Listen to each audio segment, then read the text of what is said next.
Hello students, आज की ये क्लास काफ़ी स्पेशल होने जा रही है क्योंकि आज हम लोग सीखेंगे नेशनल इनकम के कुछ बेसिक एग्रीगेट्स जिनके बिना आप नेशनल इनकम के न्यूमेरिकल्स नहीं कर सकते हैं। जो वेटेज है चैप्टर की वो 10 मार्क्स की है। सबसे पहले कुछ बेसिक कंसेप्ट समझाऊंगा, फिर कुछ हम लोग करेंगे डेफिनेशंस, कैसे उन बेसिक कंसेप्ट को डेफिनेशन में कन्वर्ट किया जा सकता है और कैसे उन कन्वर्टर्स को हम लोग न्यूमेरिकल पोर्शन के अंदर यूज़ करने वाले हैं। फिर आगे इस चीज़ को एलैबोरेट करेंगे। देखिए, कुछ बेसिक टर्म्स समझने की कोशिश करेंगे, जिसमें से सबसे पहली है domestic territory. Domestic territory word का मतलब होता है political frontier of a country. जो भी हमारी जोग्राफिकल बाउंड्रीज हैं कंट्री की, वो सारा का सारा हमारा क्या है, वो हमारा डोमेस्टिक टेरिटरी का पार्ट है। यानी कि कोई भी कंपनी जो हमारे यहाँ पर कोई भी गुड्स मैन्युफैक्चर कर रही है और उन गुड्स के मैन्युफैक्चर या सर्विसेज के प्रोवाइड करने के बाद जो इनकम जनरेट होती है उसे हम लोग बोलते हैं domestic income, irrespective of the company of origin. कहीं की भी कंपनी है विद इन इंडिया, अगर वो लोग कुछ भी गुड्स और सर्विसेज बना रहे हैं तो उसे हम लोग बोलते हैं वो हमारी डोमेस्टिक टेरिटरी के अंदर बन रहा है और जो उसे इनकम जनरेट हो रही है वो हमारी डोमेस्टिक इनकम है। तो डोमेस्टिक का कंसेप्ट ये हुआ। दूसरा, हम लोगों को पता है कि फैक्टर ऑफ प्रोडक्शन का मतलब क्या होता है। लैंड, लेबर, कैपिटल, एंटरप्रेन्योर, इन्हें हम फैक्टर ऑफ प्रोडक्शन बोलते हैं कि प्रोडक्शन प्रोसेस के अंदर ये फैक्टर्स जो से हैं अपनी सर्विसेज प्रोवाइड करते हैं, जिसके बदले में इन्हें फैक्टर पेमेंट मिलती है। क्लियर हुई ये वाली बात भी। एक फैक्टर इनकम होती है, एक ट्रांसफर इनकम होती है। अगर हम कोई भी फैक्टर सर्विसेज प्रोवाइड कर रहे हैं, जैसे लैंड, लेबर, कैपिटल और एंटरप्रेन्योर अपनी फैक्टर सर्विसेज प्रोवाइड करते हैं, बदले में मिलती है फैक्टर पेमेंट। लैंड पे रेंट, लेबर को सैलरी और वेजेस, कैपिटल पे इंटरेस्ट और एंटरप्रेन्योर को प्रॉफिट। ये हो गई मेरी फैक्टर इनकम। जबकि दूसरी तरफ होता है हमारा ट्रांसफर इनकम, जिसके बदले में कोई भी काम ना किया गया हो, उसे हम लोग बोलते हैं ट्रांसफर इनकम। जैसे कि कोई पेंशन मिल रही है हम लोगों को, ठीक है, ओल्ड एज पेंशन खास करके, या हमें पॉकेट मनी मिल रही है, कोई गिफ्ट मिल रहा है, वो ट्रांसफर इनकम है। याद रखेंगे कि ट्रांसफर इनकम कभी भी नेशनल इनकम के अंदर इंक्लूड नहीं होती है, ना डोमेस्टिक इनकम के अंदर इंक्लूड होती है, सिर्फ हमारी फैक्टर इनकम्स इंक्लूड होती हैं। सिनेरियो समझें कि ऐसा पॉसिबल है कि हमारे यहाँ के कुछ लोग दूसरी कंट्रीज में वर्क कर रहे हैं और वहां से कुछ पैसा कमाकर अपनी कंट्री में लेकर आ रहे हैं। ठीक है, हमारी कोई प्रॉपर्टी है दूसरी कंट्री के अंदर, वहां से कोई हम लोगों को रेंट मिल रहा है, हम लोगों ने कोई एंटरप्रेन्योर सर्विसेज प्रोवाइड करी, वहां से हमारे को प्रॉफिट मिल रहा है।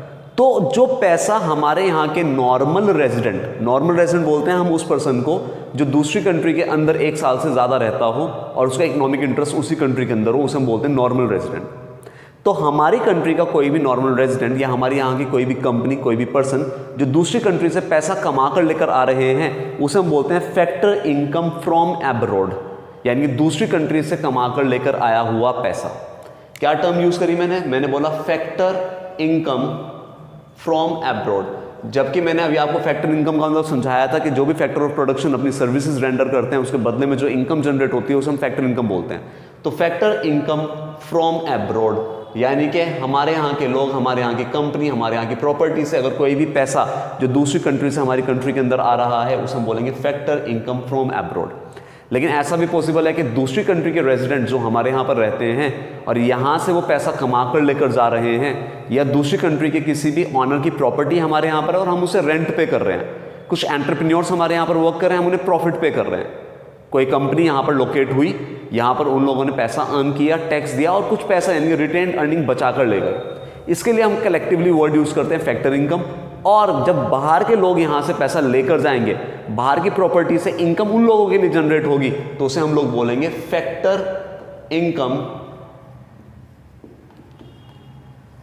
To abroad. क्लियर हुआ? तो 2 कंसेप्ट बताया आप लोगों को, एक फैक्टर इनकम फ्रॉम एब्रॉड जो पैसा आ रहा है दूसरी कंट्री से, एक फैक्टर इनकम टू एब्रॉड जो हमारी कंट्री से पैसा दूसरी कंट्री के अंदर जा रहा है, जिसे हम बोलते हैं फैक्टर इनकम टू एब्रॉड। हम कोई भी गिफ्ट, कोई भी रेमिटेंसेस इसके अंदर काउंट नहीं करेंगे, क्योंकि मैंने बताया था ये सारी की सारी कैसी होती है, ये सारी की सारी ट्रांसफर इनकम होती है।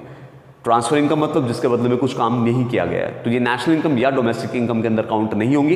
लेकिन फैक्टर इनकम हम लोगों की नेशनल इनकम और डोमेस्टिक इनकम दोनों में काउंट होती है। मेरी कंट्री में कितना पैसा जनरेट हुआ, कितनी इनकम जनरेट हुई, उसे मैंने बोल दिया डोमेस्टिक इनकम। प्लस किया इसके अंदर मैंने फैक्टर इनकम फ्रॉम एब्रॉड जो दूसरी कंट्री से पैसा मेरे यहां पर आ रहा है, माइनस किया मैंने फैक्टर इनकम टू अब्रॉड, जो दूसरी कंट्री के लोग मेरे यहां से पैसा कमा कर लेकर जा रहे हैं, और इसका जो आउटपुट आया वो आउटपुट आ गया मेरा नेशनल इनकम, जो मेरा पहला कन्वर्टर है। अब आप एक एग्जाम्पल समझे इसी के अंदर, 20,000 रुपए या 20,000 करोड़ रुपए है ना, नेशनल इनकम पूरी कंट्री की बात कर रहे हैं तो बड़ी बड़ी फिगर्स हम लोगों को नंबर्स यूज करने पड़ेंगे। 20,000 करोड़ रुपए दूसरी कंट्री से आए और 10,000 करोड़ रुपए हमारी कंट्री से दूसरी कंट्री के अंदर गए, यानी कि फैक्टर इनकम फ्रॉम अब्रॉड में बोल रहा हूं 20,000 crore, factor income to abroad में बोल रहा हूं 10,000 करोड़। तो नेट कितना पैसा हमारी कंट्री के अंदर आया? जब हम लोगों को नेट कैलकुलेट करना है तो उसे हम लोग डिनोट करते हैं सिंबॉलिकली NFIA से, और जिसकी फुल फॉर्म होती है net factor income from abroad. इस वैल्यू को मैंने बोला 20,000 करोड़, इस वैल्यू को मैंने बोला 10,000 करोड़। अगर मैं बोलूं net factor income from abroad यानी कि नेट पैसा कितना आया है, तो that will be equal to 10,000, और इसका फॉर्मूला क्या हो गया? Factor income from abroad minus factor income to abroad. Domestic income में NFIA को ऐड कर देते हैं तो हमारी नेशनल इनकम कैलकुलेट हो जाती है। ये हमारा पहला कन्वर्टर है। इसके अपोजिट, अगर मुझे कभी नेशनल इनकम निकालनी है तो मैं डोमेस्टिक इनकम में ऐड कर रहा हूं, और अगर मुझे डोमेस्टिक निकालनी है तो क्या हो जाएगा? नेशनल इनकम में से मुझे माइनस करना पड़ेगा NFIA to derive at domestic income. तो ये मेरा पहला कन्वर्टर हो गया। ध्यान से देख लेंगे इसे कि if I want to calculate national income, तो उसका फॉर्मूला मैंने आप लोगों को बताया। उसका फॉर्मूला है डोमेस्टिक इनकम, कितनी इनकम मेरी कंट्री के अंदर जनरेट हो रही है, और उसमें मैं प्लस कर दूंगा NFIA, that is net factor income from abroad. तो डोमेस्टिक इनकम में NFIA ऐड होगा, मेरा नेशनल इनकम कैलकुलेट हो जाएगा। अपोजिट इसके, कभी भी मुझे डोमेस्टिक इनकम निकालनी है तो डोमेस्टिक इनकम के अंदर नेशनल इनकम में से मैं क्या कर दूंगा? माइनस कर दूंगा NFIA, and this is the first converter as I have mentioned over here. थोड़ा सा राइटिंग वगैरह मत देखना, सिर्फ कंसेप्ट्स पे वर्क करना। ये हमारा एक बेसिक कंसेप्ट हुआ, ये हमारा पहला कन्वर्टर हो गया। सेकंड कन्वर्टर बहुत इजी है। इसके अंदर हम लोग ये देखते हैं कि कैपिटल फॉर्मेशन, यानी कि कितना हम लोगों ने इकोनॉमी में कैपिटल ऐड किया, कितना हमने स्टॉक ऐड किया है, उसे हम लोग बोलते हैं कैपिटल फॉर्मेशन। ठीक है, अब इस चीज को समझें कि मैंने एक मशीन परचेज करी 10 लाख रुपए की, तो उस मशीन की ग्रॉस वैल्यू 10 लाख रुपए है। साल के एंड में मशीन की ग्रॉस वैल्यू 10 लाख रुपए ही रहेगी, लेकिन नेट वैल्यू चेंज हो जाएगी, क्योंकि हम लोग जानते हैं due to normal wear and tear, टूट फूट छोटी मोटी, कोई भी डिमांड में चेंज आ जाने की वजह से, कोई टेक्नोलॉजी में अपग्रेडेशन आने की वजह से मशीन्स पे, इन एसेट्स पे डेप्रिसिएशन लगता है, तो मशीन की वैल्यू साल के एंड में उतनी नहीं रहेगी जितनी कि परचेजिंग करते हुए थी, क्योंकि उस पर डेप्रिसिएशन लग जाएगा। इंक्लूसिव ऑफ डेप्रिसिएशन जो वैल्यू में देखता हूं उसे मैं बोलता हूं ग्रॉस वैल्यू, और एक्सक्लूसिव ऑफ डेप्रिसिएशन जो मैं वैल्यू देखता हूं उसे मैं बोलता हूं नेट वैल्यू। मशीन परचेज करी 10 लाख रुपए की, मशीन पे डेप्रिसिएशन लगा 1 लाख रुपए, अब उसकी वैल्यू कितनी है? अब उसकी वैल्यू है 9 लाख रुपए। 10 लाख रुपए उसकी ग्रॉस वैल्यू हुई और 9 लाख उसकी नेट वैल्यू हुई। तो कभी भी हम लोगों को जब ग्रॉस निकालना है तो मैं क्या कर रहा हूं? अल्टीमेटली मैं नेट में प्लस कर रहा हूं डेप्रिसिएशन, और कभी अगर मुझे नेट वैल्यू किसी भी चीज की निकालनी है, ठीक है, तो मैं क्या करूंगा? मैं ग्रॉस में से माइनस कर दूंगा डेप्रिसिएशन। जैसे कि अभी मैंने आप लोगों को एग्जांपल दिया इसका कि मशीन परचेज करी मैंने 10 लाख रुपए की, तो उसकी ग्रॉस वैल्यू 10 लाख रुपए है, और एज्यूम करते हुए कि उसमें डेप्रिसिएशन 1 लाख रुपए का लग रहा है, तो उसकी नेट वैल्यू हो गई 9 lakh rupees. I hope this is clear. ठीक है, तो ये मेरा सेकंड कन्वर्टर है जिसे हम लोग ध्यान रखेंगे कि ग्रॉस और नेट में डिफरेंस किस चीज का आता है? डेप्रिसिएशन का आता है। इन बेसिक्स को किए बिना आप लोग कोई भी न्यूमेरिकल्स नहीं कर सकते हैं, तो इन पे आपको बहुत अच्छे से फोकस करने की जरूरत है। पहला कन्वर्टर में डोमेस्टिक और नेशनल में समझा चुका हूं कि net factor income from abroad plus minus करके हम लोग इंटरचेंज कर सकते हैं, डोमेस्टिक से नेशनल और नेशनल से डोमेस्टिक। इसी तरीके से मुझे कभी ग्रॉस निकालना है तो नेट वैल्यू के अंदर ऐड कर दूंगा डेप्रिसिएशन, और अगर मुझे कभी नेट निकालना है तो ग्रॉस में से मैं माइनस कर दूंगा डेप्रिसिएशन। इस तरीके से मेरा ग्रॉस और नेट का कन्वर्टर यूज हो जाता है। Fine. This is second converter. Now we will move to third and the last converter. और कन्वर्टर किस तरीके से यूज होगा ये वाला, इसे बहुत ध्यान से समझेंगे हम लोग. फैक्टर ऑफ प्रोडक्शन को जो मैंने पैसा पे किया उसे हम लोग बोलते हैं वो मेरी फैक्टर कॉस्ट है. क्लियर. चीज मुझे कितने की पड़ रही है, आप लोग इसे ऐसे भी समझ सकते हैं, चीज मुझे 1000 रुपीज की पड़ रही है तो वो क्या हुआ, वो हुआ मेरा फैक्टर कॉस्ट. ओके है. फैक्टर कॉस्ट का मतलब चीज मुझे अल्टीमेटली कितने की पड़ी, that is what, that is factor cost. लेकिन ऐसा होता है मार्केट के अंदर जब चीज एंटर करती है तो उसकी मार्केट वैल्यू असर्टेन करनी पड़ती है हम लोगों को. अभी प्रॉफिट्स के कंसिडरेशन को साइड में रखें, ये समझें कि चीज मुझे 1000 रुपीज की पड़ी प्लस गवर्नमेंट ने इस पे कोई इनडायरेक्ट टैक्स लगा दिया. अब यहां पर एक स्पेसिफिकली मैंने वर्ड यूज किया इनडायरेक्ट टैक्स, और टैक्स को स्पेसिफाई किया कैसा है, टैक्स इनडायरेक्ट है. इनडायरेक्ट टैक्स कौन सा टैक्स होता है, हम लोग 11th में भी पढ़ चुके हैं इस चीज को, 12th में भी हम लोगों ने जिक्र किया इसका गवर्नमेंट बजट के अंदर कि इनडायरेक्ट टैक्स कौन सा होता है. इनडायरेक्ट टैक्स वो टैक्स होता है जिसका बर्डन मैं किसी और पे शिफ्ट कर सकता हूं, जैसे कि हमारा GST, goods and service tax. काफी सारे टैक्सेस को इनडायरेक्ट को हटाकर हमारा जीएसटी आया. और हुआ क्या उसके अंदर अल्टीमेटली कि टैक्सेस जिस पे लगे पे उसने किया लेकिन बर्डन किसी और पे शिफ्ट कर दिया. एग्जांपल, शू कंपनी ने या शूज का जो भी एक शॉपकीपर है जो शूज के अंदर डील करता है, कोई भी रिटेल आउटलेट, उन्होंने शूज जब परचेज किए तो उन्होंने जीएसटी गवर्नमेंट को दिया. लेकिन जब उन्होंने हमें पास ऑन किए यानी कि कस्टमर्स को पे किए तो बिल के अंदर जीएसटी ऐड कर दिया. यानी कि लायबिलिटी और बर्डन सेम पर्सन पे नहीं पड़ रहा है, डिफरेंट पर्सन पे पड़ रहा है. पे शो जो भी हमारा शॉपकीपर था, सॉरी, उसने पे कर दिया लेकिन बर्डन किस पे शिफ्ट कर दिया, बर्डन हमारे पे शिफ्ट कर दिया है. तो इस तरह के टैक्सेस को हम लोग इनडायरेक्ट टैक्स बोलते हैं. गवर्नमेंट ने इस पे 1000 रुपये पे 100 रुपये का जीएसटी लगा दिया या इनडायरेक्ट टैक्स लगा दिया. ठीक है. लेकिन बाद में गवर्नमेंट को लगा कि चीज़ काफ़ी महंगी हो गई है, गवर्नमेंट ने उससे सब्सिडी प्रोवाइड कर दी, कुछ छूट दे दी. फॉर एग्जाम्पल 20 रुपये गवर्नमेंट ने उस पर रिलैक्सेशन दे दिया. ठीक है. जिससे कि कहीं ना कहीं डिमांड बढ़ जाए उस चीज़ की. 1000 plus 100 minus 20, this is coming out to be 1080 rupees. Fine. अब जो ये 1080 रुपये आ रही है value, this is what, this is market price. चीज पड़ी थी हम लोगों को 1000 रुपीज की, 100 रुपीज उस पर टैक्स लगा, 20 रुपए की सब्सिडी मिली. अब चीज कितने की सेल आउट हो रही है मार्केट के अंदर, चीज 1080 रुपीज की सेल आउट हो रही है. जिसे मैं बोल रहा हूं वो क्या है, वो उस चीज का मार्केट प्राइस है.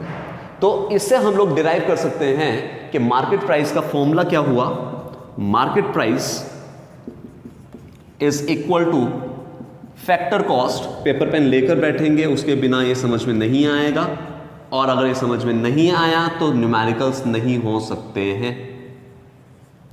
Factor cost plus indirect tax minus subsidy, that is market price. Fine. अगर मुझे फैक्टर कॉस्ट निकालना होगा तो फैक्टर कॉस्ट के लिए मैं क्या करूंगा, मैं मार्केट प्राइस में से एक तरह से मार्केट प्राइस में से माइनस कर दूंगा इनडायरेक्ट टैक्स, और माइनस इधर जाकर प्लस हो जाएगा, प्लस कर दूंगा सब्सिडी. फाइन.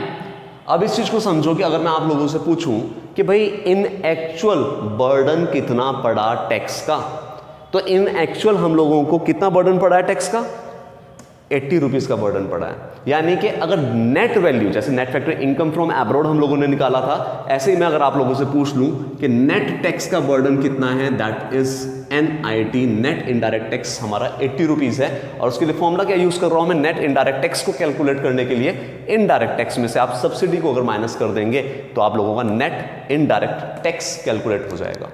और नेट इनडायरेक्ट टैक्स कितना आ गया मेरा, 80 रुपीज आ गया. इसलिए मैं मार्केट प्राइस को ऐसे भी लिख सकता हूं, in short, factor cost plus कर दो इसके अंदर क्या, नेट इनडायरेक्ट टैक्स. ठीक है. कभी कभार क्वेश्चन में नेट इनडायरेक्ट टैक्स आपको इकट्ठा दे देंगे, कई बार इनडायरेक्ट टैक्स और सब्सिडीज अलग अलग दे देंगे, तो दोनों ही ट्रीटमेंट हम लोग आराम से कर पाएंगे. ऐसे ही अगर फैक्टर कॉस्ट निकालना है तो मार्केट प्राइस में मैं क्या कर दूंगा, मार्केट प्राइस से मैं माइनस कर दूंगा नेट इनडायरेक्ट टैक्स, तो मेरा फैक्टर कॉस्ट कैलकुलेट हो जाएगा. This is our third converter. तो 3 कन्वर्टर्स ये जो से हैं, इनके बिना आप कोई भी न्यूमेरिकल पोर्शन नहीं कर सकते हैं, इसलिए इन्हें अच्छे से समझ लें. पहला कन्वर्टर जो सा है, मैं नट शेल में आप लोगों को एक बार शॉर्ट पे फिर से समझा देता हूं फटाफट से.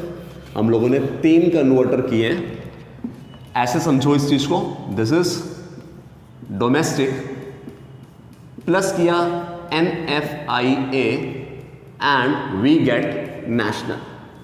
फाइन, इधर से पढ़ूं तो नेशनल में से माइनस किया NFIA, we get domestic. Domestic में ऐड करते हैं NFIA, हमारा नेशनल निकल जाता है। और अगर नेशनल में से मैं माइनस कर दूं NFIA को तो मेरा डोमेस्टिक निकल जाएगा। ये मेरा फर्स्ट कन्वर्टर है। डोमेस्टिक इनकम बोलें, डोमेस्टिक प्रोडक्ट बोलें, आप लोगों को जो ध्यान रखना है कि डोमेस्टिक और नेशनल में जो डिफरेंस है वो net factor income from abroad का है। The second one that is net में मैं प्लस करूंगा डेप्रिसिएशन तो मेरा ग्रॉस निकल जाएगा, और ग्रॉस में से मैं माइनस करूंगा डेप तो मेरा नेट निकल जाएगा। ये हो गया मेरा कौन सा converter? Second converter. Net plus dep gives gross. Fine, third हो गया मेरा factor cost plus NIT gives us market price. जबकि मार्केट प्राइस में से मैं माइनस करूंगा NIT, ठीक है, what I will get factor cost. तो factor cost plus NIT is market price, market price minus NIT is equal to what? It is equal to factor cost. Fine, तो this is what these are the three converters. Okay, इन converters को use के बिना कोई question नहीं होगा। अब जो नेक्स्ट पार्ट समझा रहा हूं वो और इंपॉर्टेंट है, उसमें भी आपको इक्वली फोकस करना है। ये हमारे कन्वर्टर्स आ गए हैं, इन कन्वर्टर्स को हम लोग यूज करना शुरू करेंगे और देखते हैं कि कुछ डेफिनेशंस, जिन बच्चों का टारगेट 100 आउट ऑफ 100 है, कई बार डेफिनेशंस आने पर वो प्रॉपर वर्डिंग यूज नहीं कर पाते हैं। ये हम लोगों के न्यूमेरिकल्स के अंदर यूज होने वाली है टर्मिनोलॉजीज, इन्हें बोलना सीखेंगे आज। GDP at MP and then after NDP at MP, GDP at FC and NDP at FC। देखिए, हर एक अल्फाबेट का अपनी एक सिग्निफिकेंस है। अभी तक के क्लास 11th या इवन 12th का अभी तक के हम लोग GDP बोल देते थे, value of goods and services produce in an economy in an accounting year is known as GDP।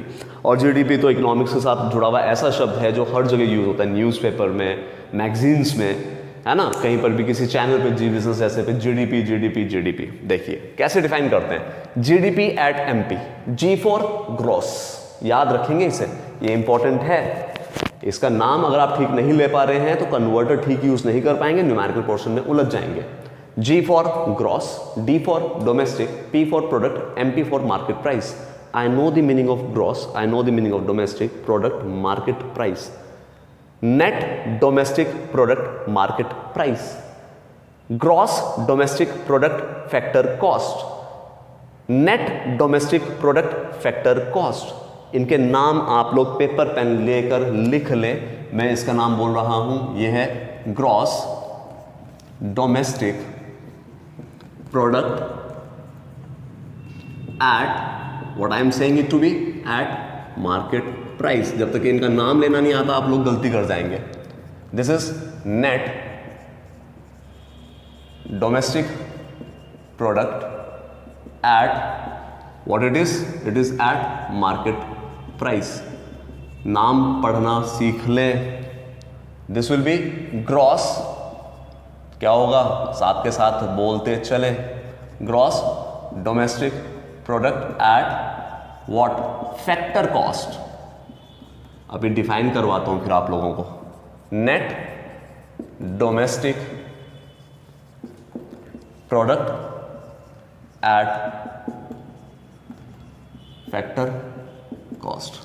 ठीक है जी, ये हम लोगों ने क्या किया, ये हम लोगों ने इनकी फुल फॉर्म्स लिख लिए। देखो कभी भी अगर डिफाइन करने के लिए आता है कि GDP एट MP, कितना इजी रहेगा। वैसे तो देखो डेफिनेशंस इतनी इंपॉर्टेंट होती नहीं है, और जिनके टारगेट 100 से कम है वो निग्लेक्ट कर सकते हैं। Gross domestic product at market price refers to the gross value of all the goods and services, यानी कि ग्रॉस का मतलब it is inclusive of depreciation. It refers to gross, MP से मैं बोलूंगा मार्केट वैल्यू। MP शो करता है market value को, G शो करता है ग्रॉस वैल्यू को, और D शो करता है कि जो गुड्स बन रहे हैं वो मेरे डोमेस्टिक टेरिटरी के अंदर बन रहे हैं। तो gross domestic product at market price refers to gross market value of all the goods and services produced within the domestic territory in an accounting year. एक साल के दौरान जो भी गुड्स और सर्विसेज और उनकी मार्केट वैल्यू में बोल रहा हूं, उनकी मार्केट वैल्यू, उसे हम लोग बोलते हैं GDP at MP. NDP at MP क्या हो जाएगा? नेट हो जाएगा, एमपी से मार्केट वैल्यू ही रहेगा, डी से डोमेस्टिक टेरिटरी ही रहेगा। नेट डोमेस्टिक बोलेंगे नहीं बोलेंगे, net market value of all the goods and services produced within the domestic territory in a financial year. और साथ में हम लोग बोल सकते हैं एक्सक्लूसिव ऑफ डेप्रिसिएशन। यहां मैं बोल दूंगा डेप्रिसिएशन इंक्लूडेड है, क्योंकि ग्रॉस के अंदर डेप्रिसिएशन आता है, नेट के अंदर डेप्रिसिएशन हट जाता है, बाकी डेफिनेशन के अंदर सब चीजें सेम रहेंगी। बस यहां gross market value of all the final goods and services बोल रहा था, यहां पर क्या बोल दूंगा? Net market value of all the final goods and services produce in an economy in an accounting year is known as NDP at MP. MP show करता है मार्केट वैल्यू को, एफसी शो करता है फैक्टर कॉस्ट को। ये क्या हो जाएगा? ये हो जाएगा हमारा gross money value.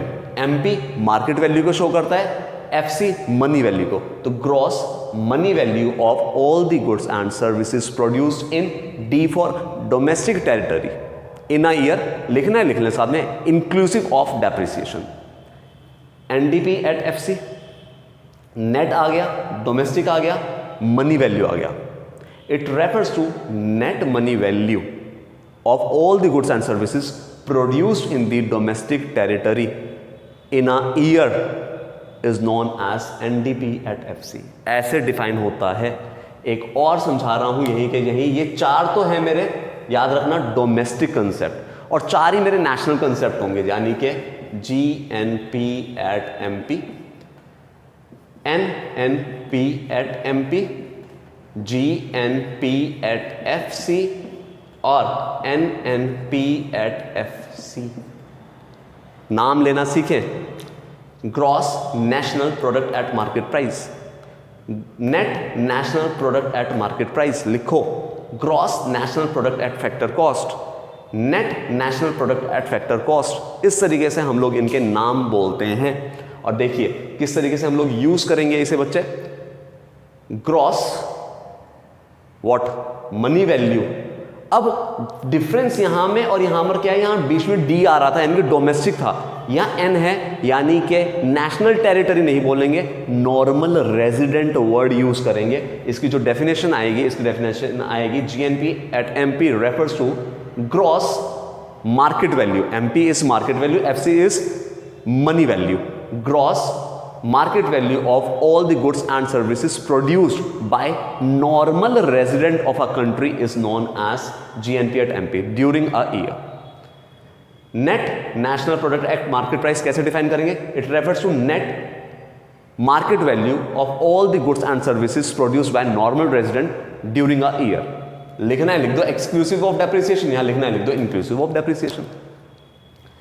GNP at FC, gross money value of all the goods and services produced by normal resident during a year is known as GNP at FC.